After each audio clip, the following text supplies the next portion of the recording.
এর মধ্যে Faisal truck driver ছিল, সে ট্রাক চালাতো। তো এই কারণে সে ওই পাহাড়ি এলাকা খাগড়াছড়ি, বান্দরবন, ফটিকছড়ি, সীতাকুণ্ডর পাহাড়ি এলাকাগুলি সে চিনে। তখন তারা এগুলিতে এখান থেকে তাদেরকে 30,000 টাকা দেওয়া হলো।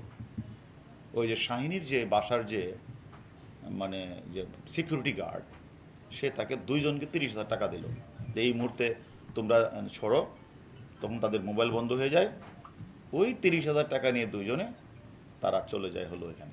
সেখানে তারা ওই গিয়ে শ্রী শ্রী পাতাল কালী মন্দিরে গিয়ে তারা ধুতি পরিহিত অবস্থায়, তাদের মাথার চুল চেঞ্জ হয়ে যায় এবং সে বলে যে আমি মানে সেখানে বলে যে আমি সেখানে কালী মা, আমি মা কালীর অনেক ভক্ত, এই জন্য মা কালীর সাথে আমার থাকতে হয়।